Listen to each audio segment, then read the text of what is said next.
It's a part of Kenya that is seldom in the highlights, dominated by a people known for their calm nature. An area that boasts of a large percent of this country's beauty and riches. But beyond the wildlife, hidden deep into the meandering hilltops, lies yet another treasure. Gemstones ranging from the green garnet to the ruby, all worth millions of shillings, a treasure that has been discovered by many far and wide. Most of them, we're told, are current members of parliament, buying large pieces of land to cast their nets wide. Day after day, thousands of manual laborers toil under the scorching sun, chiseling through the hard rocks, following a particular vein in the rocks, which they say leads them to the precious stones. It's no new discovery. For decades on end, residents of this area have been at it, every day going deeper into the earth in search of the buried treasure. It's an open business, but very few will discuss openly. We drive to Kamtonga area of Mwatate district, one of the areas known for the huge deposits of the precious stones. We are advised to speak to one of the few remaining veterans, one acclaimed for having dug his first mine in 1974, Mzee Salim Senja. Despite the increasing white hair on his head, Senja is still an active miner. Mimi nilikuwa mwanamuziki, lakini nikajiuzulu kuwa mwanamuziki kwa sababu nilionja pesa ya jiwe. Gonda gonda gonda gonda ya barai sanga. That was then. Today he is on his way to his latest mine. Clad in the typical outfit of a mine worker, he has been contracted by private miner to prospect his land for gemstones. When we arrive, we find other mine workers, and before we even enter the mine, Mzee Salim is quick to warn us of the heat and stuffiness inside. The mine going over 30 meters deep and wide. The other workers, already used to the environment, busy chiseling away. They have been at it for the last 8 months, going deep into the rock, following the vein. But despite their efforts, nothing has come of it. Day after day, they keep going. Their only drive, hope. Tulianzia mgodi mwingine huko kwetu Paranga. Sasa tulivyoanza kule, tukalivotafuta kule tukakosa, ndio tukaleja huko. Na hapa sasa pia tunaendelea kungangana na kutafuta. Hatujui lini tutapata, lakini tunazidi kuomba Mungu kwa tutapata, na tuna imani hiyo. It's a tough job, they tell us, going for months without a penny in the hand, despite the vast richness around them. For this particular mine, their payment agreement is on commission.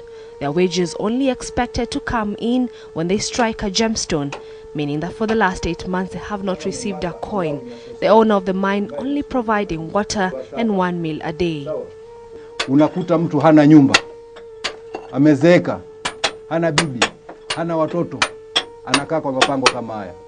Hapa ndani ni atoke aingie kantini kule apate jiwe lake kidogo, atoe mawe kama hapa hivi, kama hii line hii, itoe kitu kidogo namna hii, akifika anauza shilingi 200 300. Hiyo ndio anakula. Akitoka pale hakuna mali anaenda, anarudi hapa ndani ya pango, anapiga kazi pale, analala hapa. Unaona? Akishalala hapo basi hiyo mambo yake imeishia hivyo. Miaka nenda miaka rudi, tunaona anaishi maisha hivyo. Lakini akitoka anabadilisha shati lake, huyo Mwatate, huyo Voi, unamwona tu mtu watu anashaini, ni vile amepata kitu kidogo, lakini hana mbele wala nyuma, hana hata kuku. Those they call matajiri, taking every measure to ensure that their workers do not steal from them. Wewe ndio umenisponsor. Ukishanisponsor wewe, una ndugu yako, unamleta pale. Angalia Mzee Salim Senja hapa, asije akaiba jiwe kidogo. Na mimi tajiri ananifuata, ananipiga kitu kidogo kama shilingi 200 300, anaambia sikiza, huyu ndugu yangu unajua anakaa Nairobi kule, hana kazi yoyote. Muangalie mwizi huyu. Naanza kumwangalia yeye. Sasa tunachungana mimi na yule bwana, yale mawe hatutayala, tutakuwekea. Tukishakuwekea na wewe ukishayauma, wasema hawa jamaa wameshauma pale, wameshakula mawe pale. Kwa hivyo hii walionekea ni yangu, yao wameshajikatia. Kwa hivyo sasa sisi tunabaki hewani tu. Now, due to my claustrophobic nature, this is the farthest I could go, but they tell me they've dug up to 30 meters deep into this cave, all in search of this rare and precious gemstone.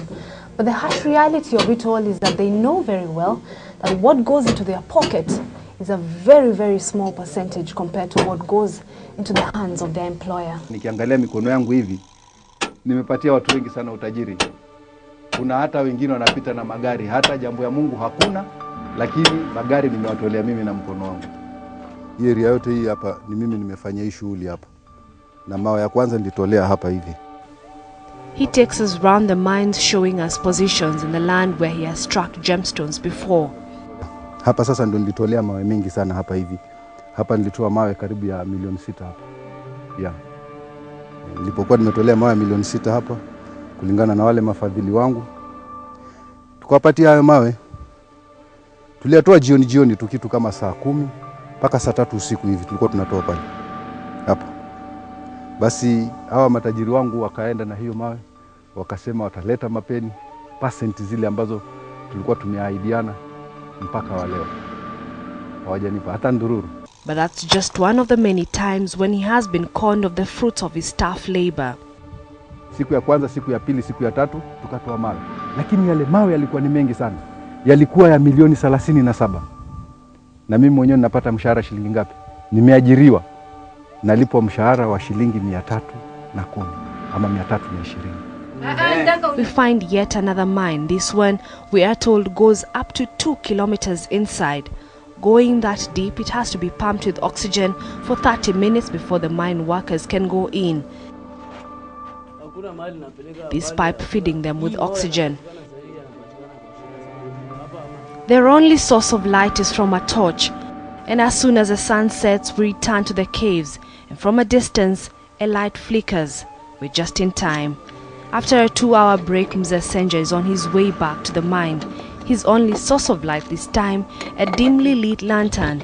He has to fuel it to serve him and the others every night, braving the cold air in an area that is often invaded by elephants from the nearby Tsavo National Park. He leads us back to the mine, and almost immediately, work resumes. The now all too familiar sound of the hammer on the chisel filling the air. With such efforts, it's clear that they are well aware of the wealth surrounding them. Shocking, however, is that there is no government presence here. All this wealth going to the hands of private businessmen, politicians, many of them not even from this area of TAITA. While they enrich themselves, poverty levels for the locals continue to rise. Esther KAHUMBI, KTN in TAITA.